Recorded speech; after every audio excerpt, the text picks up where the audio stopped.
What is up, everybody? Skratch coming up with another Raid Shadow Legends video. We are currently on the test server, guys. This video is long overdue. It's meant to help all of you guys out there to complete the faction wars if you haven't done it just yet. We're not gonna focus on a specific faction. We're gonna focus all around to create the ultimate guide for faction wars. I'm gonna share with you guys some key tips that you need in order to succeed, right? We're gonna have a look at key champions, and of course, we're gonna cover every single one of the 5 bosses. That's where the majority of people have problems with the bosses. Some of them are really tough, so I'm gonna share with you guys key strategies and cheese strategies. So like this, we're gonna be able to beat every single one of these bosses. And I'm gonna talk about specific champions that are needed. And when I mean specific, I'm not meaning this specific champion, like use Royal Guard, for example. No, we're gonna talk about type of champions that are needed in order to succeed, right? Very, very important. I'm not planning to make the food and feed it to you guys, okay? I'm planning to give you the recipe for you to create your own food. So if you didn't got the whole idea, this is a metaphor, okay? I'm gonna give you guys the recipe to succeed in faction wars. Just going randomly to a faction. Shadowkin is a newish faction. It doesn't require you to have legendary champions. The reason why I'm not handpicking champions from each faction and just serve it to you guys like that is because every single one of you guys will have different champions from each one of the factions. We have so many champions in each faction, and that will not be a relevant guide. Instead, I'm gonna guide you guys to pick your own champions. So what exactly you need in order to succeed? You need to have DPS, which is damage, you need to have support, and you need to have debuffers. You don't need anything else. It's pretty easy to understand what which one of the champions do. Clicking on Ogorio, for example, attack-based champion, attacks one enemy 2 times, extra hit, attacks one enemy, attacks all enemies. This is our damage dealer, as an idea. Just read their kits, it's gonna be pretty easy for you guys to understand which champion does what. Then we need support. So when we are looking for support, it's either revivers, either champions that buff a lot, ally protection, increase defense, continuous heals, etc. Strengthen. Kinagashi, she was part of a fusion on the A1, attacks one enemy 2 times, a bit of thermimeter manipulation. The A2 right here offers us a bit of support and DPS because we're doing a bit of an ally attack and fills the thermimeter of all allies. And then she revives and places increased defense on all allies for 2 turns, which is definitely very, very powerful for faction wars, especially if your gear is not very solid and allows you to just melt everything in your way, you know. So that's the support. Then we need debuffers. We need crowd control champions. We need attack down champions, defense down champions to let us do the fight a bit faster. So as an example, Burangiri. We have provoke on the A1, great champion for CC. We have AoE stun on the A2, amazing as a crowd control. And on top of it, will offer us a bit of extra support. We have a strengthen buff on all allies and a shield buff on all allies, which is definitely coming in pretty good because it's supporting the team more. So we cover DPS, we cover support, we cover debuffs. From here on is either prioritize to have more damage, either prioritize to have more crowd control in case if you're struggling on the waves. If the waves are creating you any sort of problems whatsoever, the main key to it is use stun sets, use champions that will constantly control the enemies so they don't actually take a turn to deal damage or wreck your entire team. Pretty simple, right? We got the idea of this. Stun sets, provoke sets will be your #1 friend when we are talking about faction wars. When I started doing my faction wars, I actually changed a lot of stun sets from factions to factions to factions. It is using quite a bit of silver, but if you're trying to beat the faction wars just to collect all the goodies from there, right? You want to get your Lydia, you want to get the rest of rewards, you're going to want to do that. So how I mentioned, I'm on the test server. That's why everything is open here. And we have 5 different bosses that we gotta defeat in order to complete the faction wars. So we're going to take each one of them one by one. I'm gonna show you a couple of strategies on how you can actually beat the bosses. We're not gonna go over my teams in terms of what stats they have and gear, etc., because that again will be very different from what you guys can probably achieve. focus on what I've told you. Get the recipe and don't expect me to feed you, because that's not gonna help you, unfortunately, right? So if we're gonna start with the very first faction, we're gonna go over to Barbarians. So this right here on stage 21 is the yellow boss. Each one of these bosses will do something different. How I mentioned, there are 5 of them. They all have a slightly different color right here. So starting with this one, this is my team. 3 epics, 1 rare, 1 legendary. Seal of the Drakes is a massive carry here. Now on the yellow boss, you really want to have a cleanser, okay? And I'm going to explain you everything while we're going to get at the boss. Some waves might require you to have tons of crowd control. Some of them not really, because they're not as dangerous, you know? This one right here is not such a big deal. I do have my War Maiden on a stun set because I'm using her on Doom Tower secret rooms. So I need her on stun sets. Seal of the Drakes can actually stun. She revives, she heals. I do have Sky Touch Shaman, which will give me a massive heal and is going to give me block debuffs and cleanse, which is definitely going to be required once we're going to get at the boss. When we usually have this, I always prioritize the Man-Eater or target him if I'm paying attention to what I'm doing, just because if no, that's going to slow me down.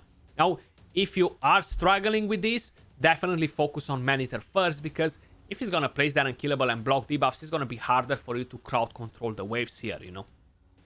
But we are getting at the boss pretty fast, right? I'm going to go over the skills of the boss as well. So we have 2 side minions right here. The boss with the A1 attacks 2 times at randoms and has a chance to provoke. Now, this can be very annoying because he can constantly provoke your key champions. If he's constantly going to provoke your reviver and you have a dead ally, you're not going to be able to revive and get the 3 stars in order to complete the Faction Wars stage, you know?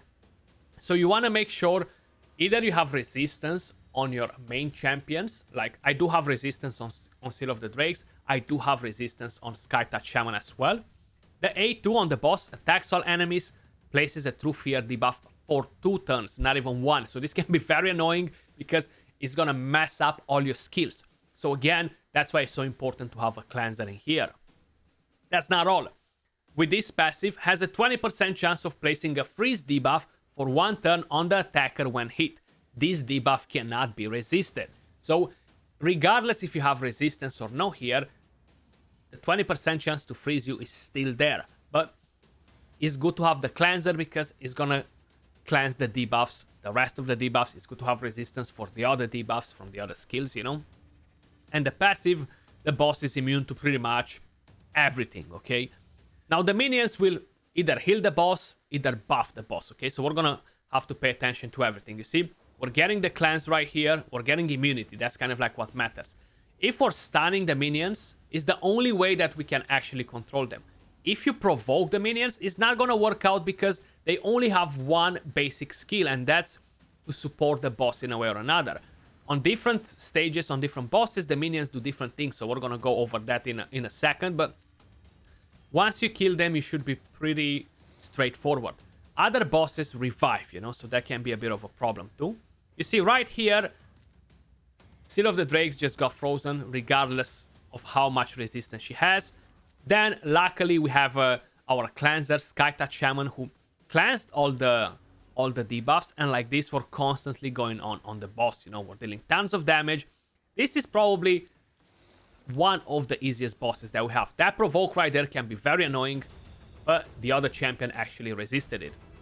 So this is one boss out of the 5 guys. How I mentioned, this was the yellow boss.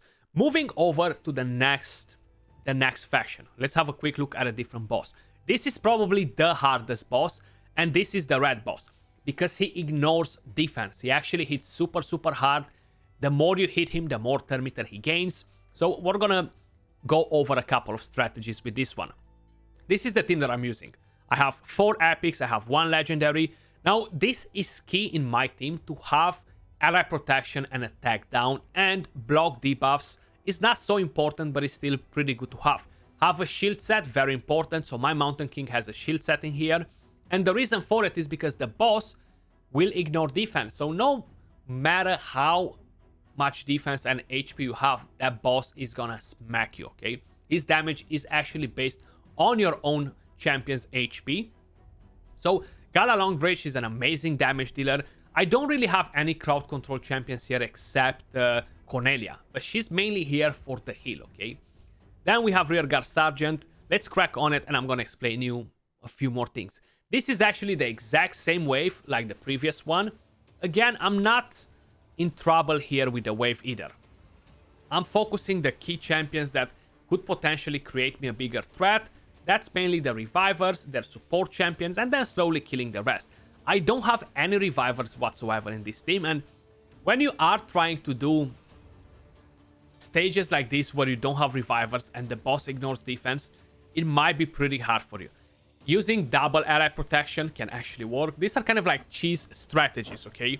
Where you're not just going in with a lot of support, a lot of revivers, but you are going in with key things that will allow you to beat the boss, you know? See, we are getting damaged pretty seriously here. Cornelia, she's actually here to heal the rest of the team with her skill because I don't have my champions on lifesteal.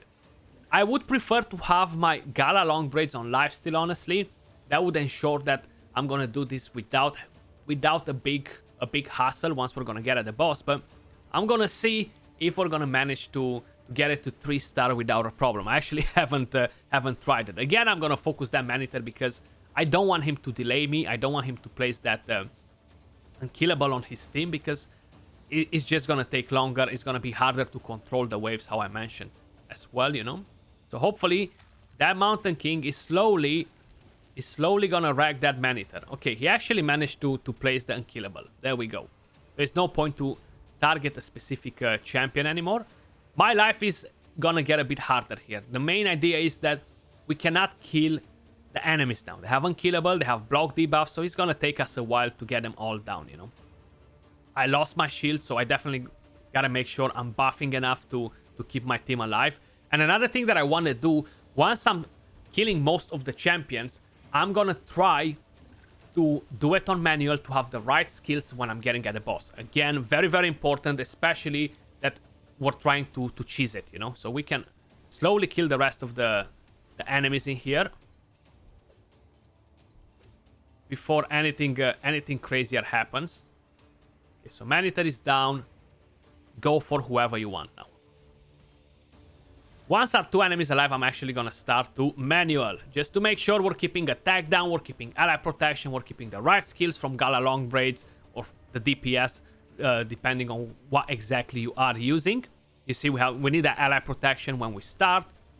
We need to have pretty much everything on point. So slowly and surely we're gonna get this done. This is slightly longer, guys. I do wanna show it to you properly, right? So because of it, I gotta do my manual stuff in here to have the right skills at the boss. That's what you guys need to do for this specific one, because it's much harder than the other ones, you know. I know a lot of people were saying that, yeah, Night Revenants was the hardest faction before. That's because it lacked a lot of champions. We didn't have a lot of support in there, and we didn't really have a lot of key champions. Now, this boss with the A1 attacks one enemy will ignore target's defense. Enemy damage based on enemy max HP and his attack. On the A2, removes all debuffs from this champion, places True Fear debuffs on a random enemy for 1 turn. Usually the champion that gets the True Fear will get the hit as well. Places a stun debuff on all enemies except that enemy for 1 turn. These debuffs cannot be resisted and grants an extra turn. So the reason why I want to have the block debuffs from Grizzle Jarl, especially at the beginning, is because the boss will try to CC me. So if I can get out of it, I'm going to be able to wreck the boss faster, you know, very important. The passive fills the champion's turn meter by 2% for every 1% HP they lose. So this is actually pretty nasty, and of course he's immune to everything. Now we're going to use an A1 on there, and I actually prioritized a bit the speeds here. I want to have Grizzle Jar the slowest, and of course I want to have Rearguard Sergeant slightly faster, you know. So we're gonna give some turn meter right here on the boss. We're gonna do our ally protection so we don't get damaged too much, and we're gonna do our block debuffs, right? It seems like my Mountain King decided to get a turn before, which is fine. So my Mountain King is gonna get a hit here, but the good part is that the rest of the champions will actually get to take a move, you know, which is very important. The more damage we deal, the better. Now, having defense down, having attack down from here on is actually going to be huge. So we're prioritizing to have the attack down. And slowly, we're going to land other debuffs on the boss. You know, A1 in there because we could lose the skill, you know. We don't want to do that. So the boss is attacking my Gala long braids now. That's why it's a bit better to have lifesteal on. No defense down, unfortunately. The RNG was not on our side. Let's try to land more decrease attack in there. And if we have damage, you see, we almost got wrecked. I'm actually gonna heal my Gala long braids quick before anything crazy happens. Ally protection on again. If we can land these two, it's gonna be nice. Not every single champion will actually get to make a move. But we're gonna do this again because we are on full HP. We're gonna grant an extra turn and hopefully we're gonna take the boss down. Now we lost the ally protection on Gala long braids, but we gained a shield. So that should ensure that we are staying alive, you know. You see? Crowd controlling. Boss does his own thing. And now we're actually wrecking it. This actually took a bit longer because I wanted to explain you kind of like the cheese with ally protection and the rest of the things. Let's move over to the next boss. And because we were just talking about the Night Revenants, let's have a look at the boss that we're gonna fight there. This is the purple boss, and this is the second most annoying boss out of all of them. Because it still buffs, it steals your own HP and replaces it with his own when he's getting low on the HP. Is the most annoying wave out of all the faction wars. You need to have a lot of DPS, you need to have a lot of crowd control and good support. And you gotta make sure you're not buffing a lot, or you're not buffing only after the boss uses his skill. And tons of different things. This is the wave right here. Pretty damn annoying, actually. And you kind of like want to make sure you have the right skills available for the next wave too. That's why we're actually gonna slowly just kill everybody. Hopefully we're not gonna wreck them because I do need to get this skill back out of the cooldown, you know, which might be a bit of a problem. Yes, it is a problem. We need to land the stuns right here. So maybe it's a better idea to don't actually use that skill on Miscreated Monster. So we landed one stun, nice. If we land two more, we're gonna be amazing. Okay, we landed two more, but not on the right champions. The thing is, you wanna stun these Valkyries. They are such a massive problem, especially this one right here that's gonna place the counter attack. Luckily, I had enough damage to kill her. So now we're safe for another turn. I'm actually gonna increase the attack just to kill them faster. Whenever you buff, Valkyrie's passive is gonna come in play, and it's gonna give them thermometer. So that's another thing that can be pretty annoying. You see, slowly we are getting them down. Hopefully before they're gonna get to use the counter attack buff, we're gonna try to stun again. One of them used it, but it's not such a big deal. So now slowly we can actually go and kill both of the champions that are left here. You do require a lot of crowd control, you know. 2 stun sets on Synertia, Skullcrown. Miscreated Monster is on a shield set, if I'm not mistaken. And there we go. At the boss, you're gonna encounter minions too. And these minions, again, they can only be crowd controlled by stuns.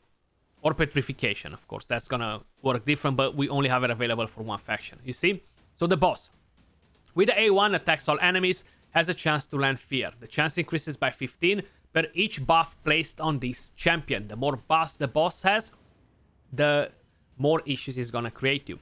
The A2 attacks all enemies on a 3-turn cooldown, steals all buffs from each enemy, then transfers all the debuffs from this champion to a random enemy, and then applies a debuff spread, taking all the debuffs from that enemy and placing them on everybody. And this skill exchanges remaining HP levels with a target enemy. Usually it's the target with the highest HP, the passive immune to pretty much everything. Now, I'm not gonna buff right now, okay? I don't wanna buff because the boss will steal my buffs. I'm gonna try to stun, especially the left minion, because that one provokes my team. The second one, on the right side, Renegade, will actually land Leech on my entire team. I really wanna deal with the very first minion on the left side. Luckily, we landed the stun on both, and now they're not gonna be able to provoke me. So we can crack on and deal some damage on the boss. He's gonna steal my shield and the crit rate buff. Luckily, it's not a big deal. We're gonna place our increased attack now, and slowly, hammer everybody in here. You know, the faster we hammer them, the better. I want to deal a lot of damage on the boss because he's going to use this skill once he's going to get to like 30% of his HP, you know. Let's buff up, land that, trying to CC them a bit more, but it didn't happen. I'm not going to buff with Miscreated Monster because that ally protection can be a bit of a pain. If the boss hits me hard enough, he's going to kill my Miscreated Monster. And the problem is that I don't have any revivers. So I want to make sure that doesn't happen at any cost. Should I put the increased attack? The boss still has 2-turn cooldown on that skill. Let's try to crack on it. You see, the boss didn't use the A3 just yet. It literally needs to cross this line that you see here. So hopefully my Faceless is going to have his A3 available and I'm going to be able to just wreck the boss. I'm going to use something that hits a bit harder. We have the Weaken and goodbye boss. Bang.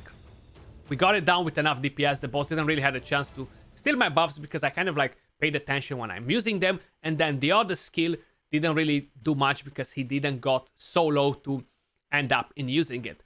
Let's move over to the next boss. For the next boss, we're gonna go over to the Ogryn tribes, okay? On stage 21, we actually have the green boss. Now, this is the team that I'm using. I have a bit of crowd control on the waves. It's not a pain to deal with the waves here, honestly. The boss itself can be pretty annoying because he debuffs a lot and stuff. But let's get to it and we're gonna go over everything that happens. These paragons here can be pretty annoying, especially on this sort of factions where we don't have champions that strip buffs and don't really crowd control a lot, because if he places Unkillable on himself, he's gonna keep on doing it for a very long time if you don't crowd control him or anything like that. So I usually target him if I'm paying attention to what I'm doing. So here we are. Again, we have two minions. We have Warcaster and Spirit Host, cleanses and buffs again on the boss. With the A1, attacks one enemy, places a poison debuff on the target for 3 turns and decreases the turn meter. With the A2, attacks all enemies and places True Fear for 1 turn and decreases the turn meter of all enemies by 50%. Places a HP burn on the attacker for 1 turn when hit. If you don't have any sort of healing in here, this HP burn can actually wreck your entire team. And pretty much the same passive, immune to everything. I'm gonna let the minions to do their thing a bit here, because honestly, I cannot remember exactly what Warcaster does. He might be putting block damage actually, but I could be wrong on it. So I'm gonna try to don't wreck the minions, you know. We're just gonna go for the boss here. Grudge the Mangler, such a beast of a champion here, honestly. And Bellower, very, very powerful. We're gonna get the turn meter from the boss. We got resisted, c'est la vie. Ugo gives us a bit of a cleansing here. You see Fear, we got resisted onto, yeah. Block damage and immunity. I knew that they were doing something like this, the minions, but I wasn't 100% sure. I just wanted to make sure I'm not giving you guys the wrong information. Let's do the cleansing here, or try to. And I'm gonna let it go on auto. It's pretty straightforward. The block damage can be annoying, so you want to make sure you are getting rid of the minions too. None of these bosses revive so far, so only one boss out of the 5 doesn't have minions, and that's the boss that ignores defense, the red boss. The next one, which will be the blue boss, the last one, he will have minions too, and that's the one that actually revives the minions. None of the other bosses actually revive them, you know, so it's pretty straightforward. Have an attack down is pretty important, especially if you don't have very tanky champions. Crowd control here, I have Bellower on a stun set, and I have Big Gun, which decreases turn meter, decreases speed, and has a chance to stun from his own kit, so I don't need a stun set. And then I have some support with Grudge the Mangler, which will give me leech, so I get to heal from the damage that I'm doing. And I have Ugo, which gives defense down and gives me a lot of healing and cleansing on the team. Moving over to the last boss, guys, that we have, we're gonna go to Bannerlords. So how I mentioned, this is the blue boss on stage 21. And here, you really want to have some attack down. Preferably if you could have a reviver, have a block damage, or have tanky champions shield. Because these freaking minions, they hit super, super hard. This is the team that I'm having right here. I do have a reviver, so this will be the very first faction where I'm actually using revivers. Defense down, attack down from Stag Knight, decrease speed from Stag Knight. And my main DPS here is actually Septimus. I have Black Knight, is gonna offer me some support. I don't really have any sort of crowd control for this one here. The only crowd control that I have is Black Knight with the provoke on the A1, but nothing else really. Because this wave is not as annoying as the wave with Valkyries. That's pretty much where you really want to have crowd control, you know. Okay, so we got this done. We're moving over to the next one. Because I have Cetalia, I'm not really gonna stress with Maniter because she's gonna strip the buffs anyway, in case if he's gonna buff. It's still better to target him just for the simple fact that it's gonna make your run faster, you know. Okay, there we go. He buffed. And the next turn, Cetalia is gonna strip all the buffs from them and it's gonna be pretty much game over. But if you don't have Cetalia, Commander, which is an uncommon champion, is actually a pretty solid healer for this faction. I think it's from the Bannerlords, not from the Sacred Order. But Commander, guys, keep an eye on her. Uncommon champion. If you don't have a lot of healers in here. I know that 2 years later, they added so many champions that can actually help you with all these issues that we were having. Not enough support, no revivers, no healers, no crowd control. So it's a bit different. You see, we have Rowan and Zargala. Rowan hits so damn hard, guys, okay? You have no idea. So this boss attacks all enemies, has a 40% chance to land fear for 1 turn on all my team. The A2 revives all dead allies with full HP and places a sleep on this champion. Once you hit the boss, the sleep is gonna expire and is gonna revive the minions. The A3 attacks one enemy with 2 random allies. Places block damage buff on this champion for 1 turn. If all allies are dead, allies joining the attack use their default skill. Again, they only have default skills and they hit very, very hard. Even with attack down, that Rowan is gonna deal some serious damage on my team, so just watch it. That's why having them stunned is great, because they're not gonna join the ally attack. If they're provoked, they're gonna join the ally attack. You see, Zargala uses an AoE skill as her basic skill, and look at that Rowan now. Look at all that damage that she dealt, man. She almost killed my Septimus. So you really want to have either attack down, either rely on a revivers here, because it's gonna be pretty hard, honestly. The minions hit pretty hard and they get revived if you're not killing the boss fast enough. Luckily, we do have an enemy max HP in the team here that literally melts the boss. These are the 5 bosses that you're gonna have to fight in Faction Wars, guys. Hopefully this was helpful for a lot of you guys there. You understood what you need in order to succeed on each one of the bosses. You understood some of the key strategies, what things to avoid, and I explained you at the beginning how to pick your champions in order to succeed in Faction Wars. If you enjoyed the video, don't forget to smash that like, subscribe for more content, and appreciate all of you guys watching. I'll catch you all soon in the next one. Peace.